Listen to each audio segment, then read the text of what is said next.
The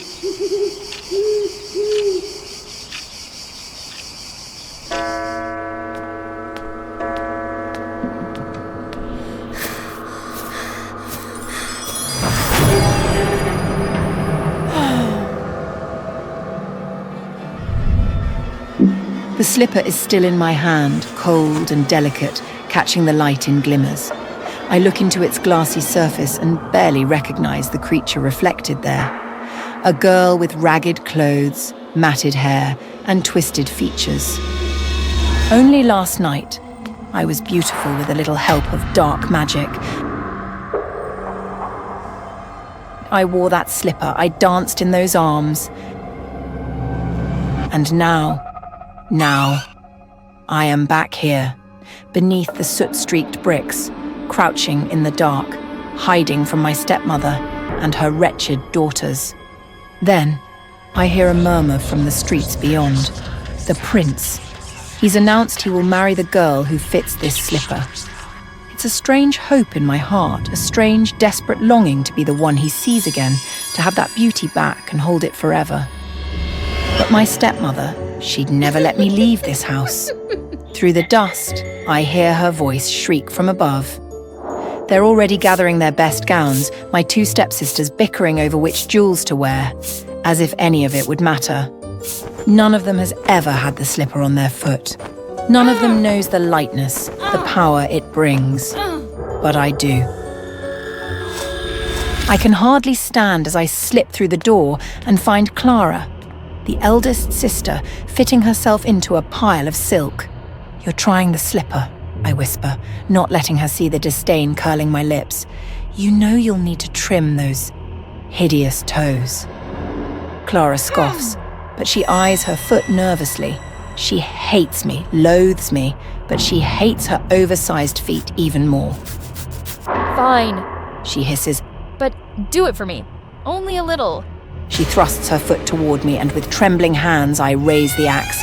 With each snip her face contorts, but she's greedy as our mother. I slip my fingers under her heel and tighten my grip, watching as her blood trickles, her anger and pain bubbling through a mask of helpless desperation. The first scream dies in her throat when I slit it.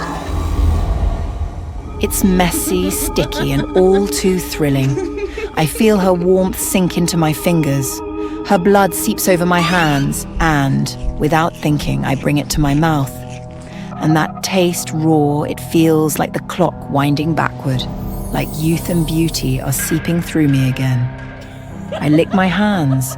I drink from her lifeless palm, and my cheeks flush, the wrinkles smooth.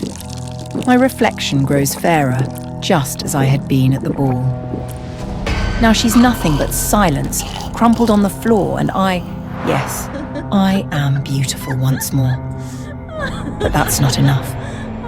Her younger sister, Helena, comes in next, her brow furrowed as she sees Clara slumped over.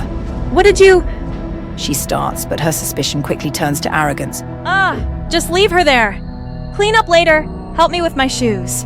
I smile, my teeth catching the dim candlelight, and say, "I think you should cut off the heel." "Whatever, just make it quick." Helena never thinks twice. She snaps her fingers, turns her nose up, and believes all will obey. I kneel by her side, sliding her foot toward me, my mind already buzzing with the weight of what I'm about to do. I hold the knife close to her skin, pressing just so, watching her face twist in that perfect moment of realization just before I slice. She yelps, but she's too stunned to fight back. I press down harder and harder until her screams grow muffled, then silent. Her blood is as rich as her sister's, and I drink it down, feeling its heat merge with mine. Each swallow makes my skin smoother, my face softer, my reflection sharper, more enchanting. The darkness within me rises, blossoming like some wicked flower, filling my chest with the thrill of revenge, of beauty, of finally being more than the shadow beneath the stairs. When I stand, I am radiant. I am reborn. Then my dearest stepmother came home. As usual, she barked out orders for me to set the dinner table. I complied, carrying out a lavish platter of meat. I looked radiant, But she didn't spare me a glance. She didn't even notice my change. Her eyes were always reserved for her own daughters, never me. She started eating, and between bites she asked, "Where are the girls? Why aren't they joining us for dinner?" I smiled. Oh, I helped them fit into the glass slipper. I had to trim their toes and shave off their heels. Her chewing slowed, her face pale. Then she gagged. The realization hit her like a thunderclap. She spat out her food and clutched her stomach, retching violently. She had been feasting on her daughter's remains. I seized the opportunity. Moving swiftly, I grabbed her from behind and wrapped my hands around her throat. She struggled, clawing at my arms, but I squeezed tighter until her body went limp and collapsed to the floor. But as I stared at my reflection in the silver tray, I saw the beauty fading, the glow, the perfection slipping away. Desperate, I leaned down and drank from her lifeless body. I couldn't stop. The blood coursed through me, intoxicating and powerful, but I had drunk too much. My skin sagged, my frame distorted. My once delicate features twisted into something grotesque. I had consumed more than blood. I had consumed my own humanity. Then I hear a knock at the door. The prince. His voice calls out, strong and clear, asking for the woman who fits the slipper.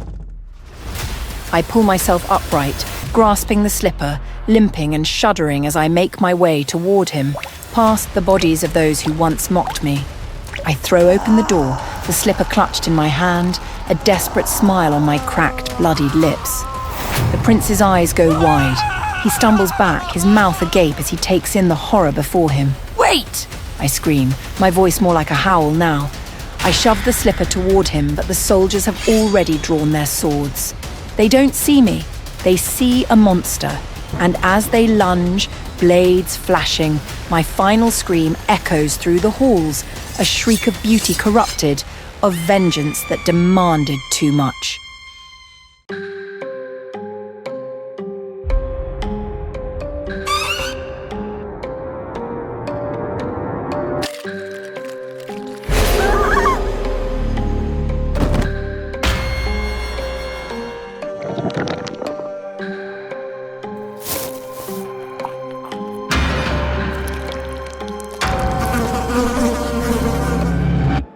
I had been searching for her for what felt like a lifetime. Snow White, the princess of the neighboring kingdom. Stories of her beauty spread like wildfire through the lands. But it wasn't until a diplomatic visit to her castle that I saw her for the first time. It was fleeting, just a moment in passing. But in that instant, my heart belonged to her. She was unlike anyone I had ever seen, a vision of purity and grace. I returned to her kingdom soon after, but the Snow White I had seen was no longer at the castle. I heard whispers from the servants, rumors of an evil queen and a terrible curse. They said Snow White had fallen under the spell of the queen's dark magic and had disappeared, her fate uncertain.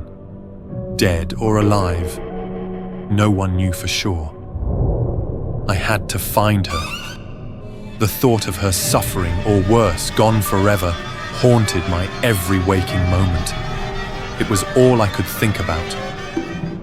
So I ventured into the deep forest, where I heard she was lying in a strange, enchanted sleep, guarded by the 7 dwarves who once sheltered her. When I arrived at the clearing, my heart raced. There she was, inside a glass coffin, her body untouched by time or decay. Snow White lay as if merely sleeping, her beauty preserved, unblemished by death. Her skin was still as pale as snow, her lips red like blood, and her hair black as ebony. She was perfect. My heart swelled with purpose. The dwarfs told me that only the kiss of true love could break the curse. I didn't hesitate. I stepped forward, feeling the weight of destiny pressing down on me. I knelt beside her and lowered my lips to hers, pressing them against the cold softness of her mouth. But the kiss felt wrong. Her lips were as cold as ice, like kissing the surface of a frozen lake. Still, I refused to believe anything could be wrong. This was a fairy tale. I was her prince.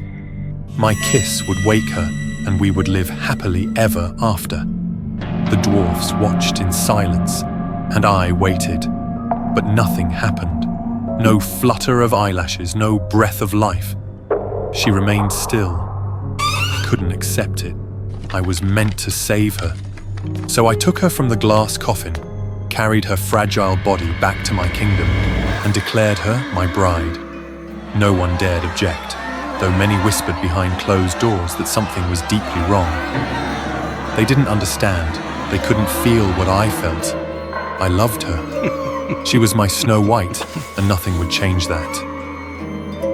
At the palace, I dressed her in the finest gowns, sat her by my side at the grand dining table, and arranged her hair each morning. Her lips, which I painted a deep red, stood out against the paleness of her skin. I made sure she looked as beautiful as ever. But she never moved. She never spoke. Her glassy eyes stared at me, unblinking, unseeing. At night, I would hold her cold body close, whispering to her about the life we would build once the curse finally broke. But as the days passed, I began to feel something strange. A weakness in my body, a sickness creeping under my skin. At first, it was just fatigue, but soon sores began to appear, red, festering wounds. And I wasn't the only one. The servants grew sick too, their skin cracking and bleeding. The palace became a house of rot. Whispers spread through the kingdom. People began to say that Snow White was cursed, that her lifeless body was spreading the plague. They wanted her gone. They feared her, called her a harbinger of disease, and demanded that she be destroyed. But I couldn't let them take her from me. She was my princess, my bride, and I loved her more than anything. Yet, as my body weakened and the sores multiplied, I could no longer stand against the growing mob. One night, they stormed the palace, dragging Snow White's lifeless body through her bed. I screamed at them to stop, but my voice was weak, barely more than a rasp. They took her deep into the forest and built a pyre. I couldn't let my Snow White suffer like that. I pushed myself from the bed, ignoring the pain tearing through my limbs, and ran after them, the world spinning around me. By the time I reached the clearing, flames were already licking at the edges of her gown. The heat was unbearable, but I couldn't stop myself. I rushed into the fire, ignoring the screams of the villagers. Snow White lay in the center of the inferno, her face still calm and beautiful despite the flames consuming her. I reached for her, pulling her into my arms, but as I held her, her body began to disintegrate. Her perfect skin crumbled into ash beneath my fingers, her beautiful face turning to dust. The harder I clutched her, the more she fell apart, until all that was left of my Snow White was a pile of grey, lifeless ash. In the end, all I could do was hold on to the ashes of my beloved, even as the flames consumed me.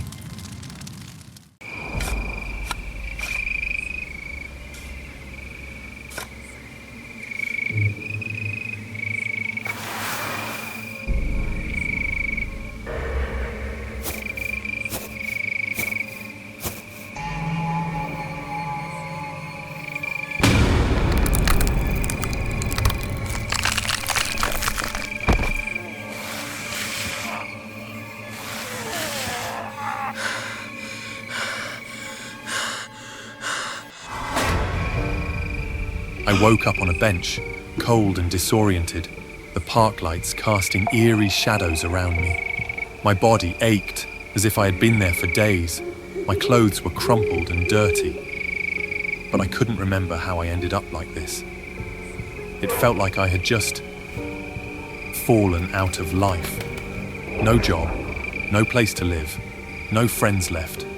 I wandered aimlessly for what felt like hours before I found it. A small, unassuming building nestled between two larger apartment complexes. A simple sign in the window caught my attention. Room available, cheap rent. With nowhere else to go, I knocked on the door. Clara answered, her face pale under the dim hallway light. Her eyes lingered on me for a second too long before she said, You remind me of someone I used to know. She said, her voice smooth, almost melodic. Anyway, come in. I've been looking for a new roommate. I should have been cautious, but desperation overruled any instincts I had. The apartment was clean, almost unnervingly so. Minimalist. Just a few paintings on the walls, some simple furniture. It felt sterile. Yet, after weeks of feeling like I was spiraling, it was a refuge. Rent's cheap, Clara said, her eyes never leaving mine. but there are some rules. I didn't care. I nodded, signed the lease, and moved in the next day.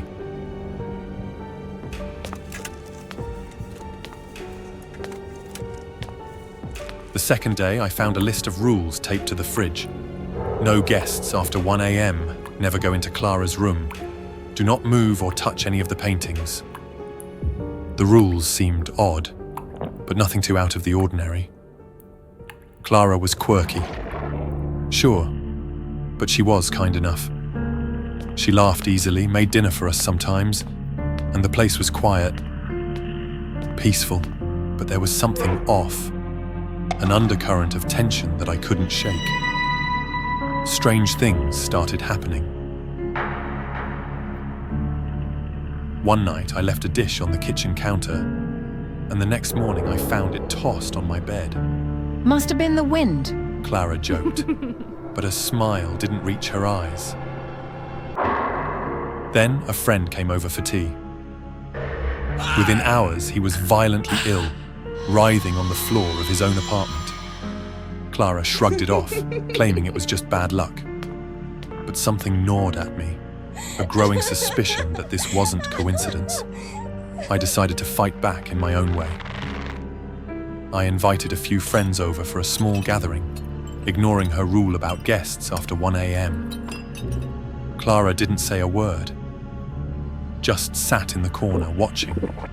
By the end of the night, all my friends were convinced I was the problem, subtly manipulated by Clara's charm. They left, never speaking to me again. I became more isolated. I bought 2 birds to fill the silence. Julia and Clarice. Clara didn't seem to like them. Her eyes darkened every time she passed their cage. And then one day, I found the cage open. Blood and feathers were splattered on the floor. The birds gone. I snapped. I waited until Clara left the apartment one afternoon before I did the one thing I was explicitly told not to do. I entered her room. The air inside was thick, suffocating. Candles sat half-melted on the floor, surrounding books written in languages I couldn't read. And then I saw them. Drawings, dozens of them, pinned up across the walls. All of me. In each drawing, my eyes were charred black, my mouth filled with writhing insects, my body distorted in grotesque ways. My hands trembled as I stared at the images. What kind of sick game was she playing? The door creaked behind me. I turned to see Clara standing there, a smile slowly creeping across her face. I told you not to go in. She said softly, her tone gentle, but her eyes burning with something I couldn't place. We argued. I screamed at her, grabbed a lamp from the table and hurled it towards her head, but she didn't flinch. The lamp shattered against the wall. And I ran to the front door, desperate to escape. But it wouldn't open. No matter how hard I pulled, it wouldn't budge. It was like the apartment itself was keeping me trapped. Clara stepped closer. You still don't remember, do you? she whispered, her breath hot against my skin. You've been dead for months, Julius. I killed you, and every day you come back trying to escape this place. But you can't. You're stuck in this loop forever. Her words hit me like a freight train. Dead? No, I couldn't be. I backed away, my mind racing. Images began to flood my thoughts. The argument, the feeling of something piercing my chest, the cold darkness swallowing me whole. I was dead.